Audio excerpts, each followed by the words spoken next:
Di ijazah ini disebutkan bahwa dia berhak menggunakan gelar ijazah ketika 27 Juni. Artinya setelah 27 Juni dia berhak memakai gelar sarjana hukum. Ya kan? Nah, saya baru teringat perkara saya itu pernah saya nangani perkara di tahun 2014 di mana kuasanya tertanggal 17 Mei 2014. Berarti 1 bulan sebelum ijazah sudah menggunakan sarjana hukum.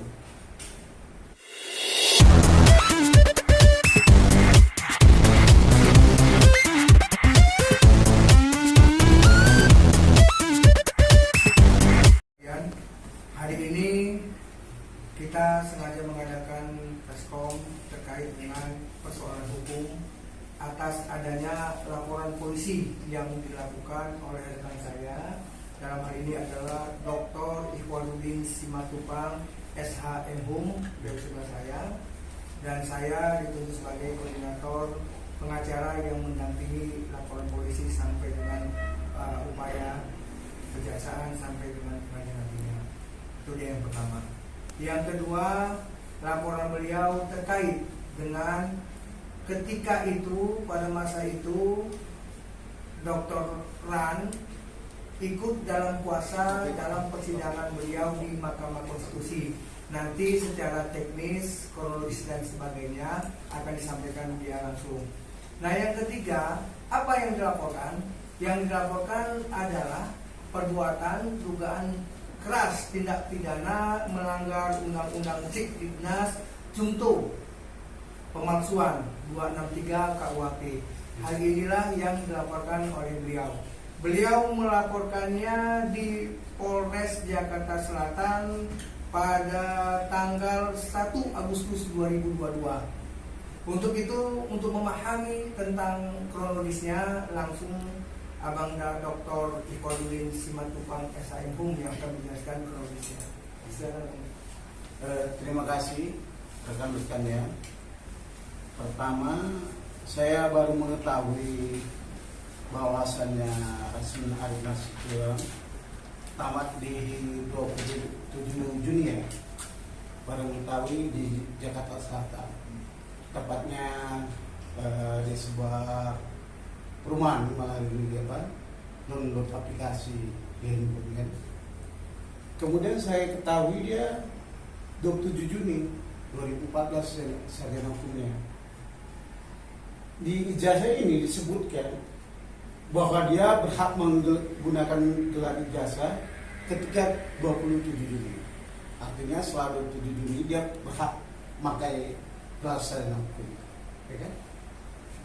Nah, saya baru teringat perkara saya itu pernah saya nangani perkara di tahun 2014 di mana kuasanya tertanggal 17 Mei 2014. Berarti 1 bulan sebelum ijazah sudah menggunakan sarjana hukum.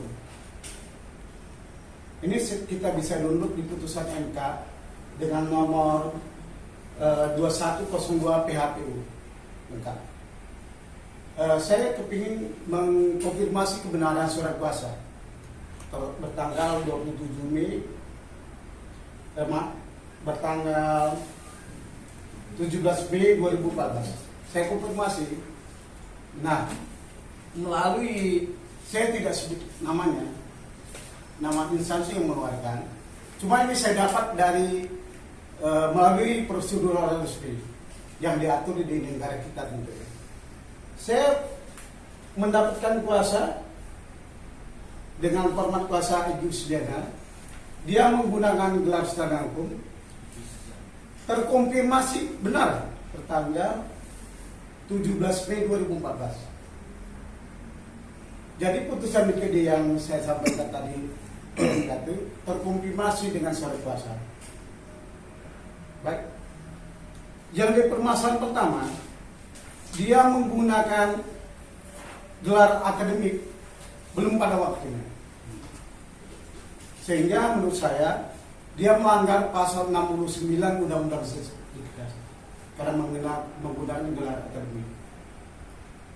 Saya punya kewajiban untuk melaporkan ini karena di dalam putusan DPD ini saya juga terlibat sini.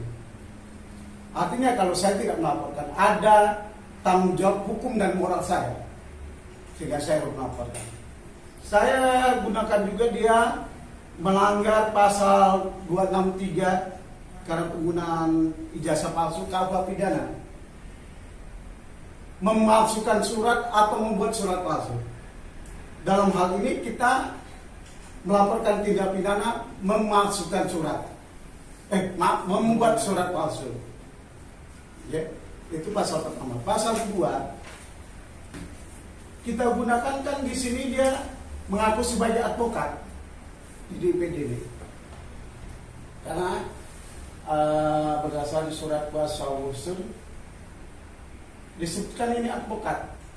Di kuasanya pun adalah advokat dan konsultan hukum.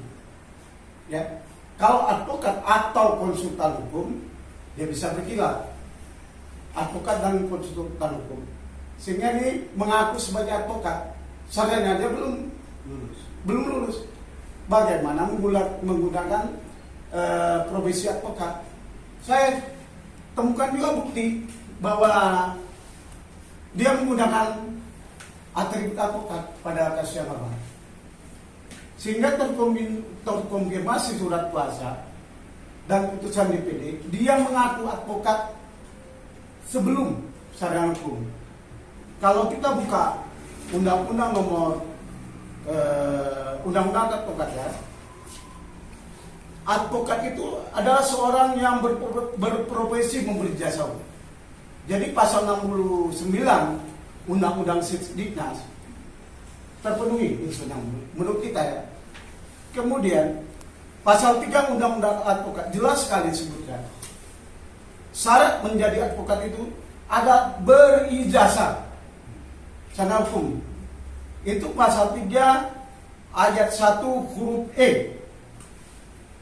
Jadi tidak bisa mendalilkan ya menggunakan tanda kelulusan karena jelas sekali terang benderang ya berijazah sarjana hukum, ya kan. Kemudian di pasal 4 sebelum menjalani profesinya advokat wajib bersumpah menurut agamanya. Sebelumnya kita garis bawahi sebelum. Jadi dia kita peroleh disumpah sebagai advokat pada bulan November 2015. Ya, ini sudah kita tanyakan ke Pengadilan Tinggi Ambon. Jadi kita tetap menelusuri. Ada jawaban dari Pengadilan Tinggi Ambon bahwa ini menurut Pengadilan Tinggi Ambon benar. Kalau ini dia nggak benar, ya berarti dia baru advokat tahun 2015. Sementara dalam putusan DPD ini kuasanya di 2014 dia mengaku sebagai advokat. Sebagaimana yang kami tampilkan ini video ya. Ini ada keterangan dalam bentuk video. Karena untuk mempermudah kita, maka itu gambar. Jadi ada dua. Pertama dia menggunakan gelar akademik. Kedua dia mengaku sebagai advokat. Padahal belum masanya dia menggunakan itu. Karena dia belum lulus dan belum pernah disumpah sebagai advokat. Sehingga menurut kita ini adalah pelanggaran pasal 69 KUH pidana dan pasal 69 Undang-Undang Sidiknas dan pasal 263 KUH pidana. Menurut kita ini bukti-bukti ini yang sederhana dan sudah lengkap. Saya pikir Polres Jakarta Selatan dapat menindaklanjuti segera. Kenapa kita laporkan ke Jakarta Selatan? Karena surat kuasa yang ditandatangani ini adalah Jakarta. Jakarta ini ada Jakarta Timur, Jakarta Utara, Jakarta Barat, ya kan? Kemudian kita tinggal di Jakarta Selatan. Kemudian kita upload ijazahnya juga di Jakarta Selatan. Kita ketahui ini di Jakarta Selatan.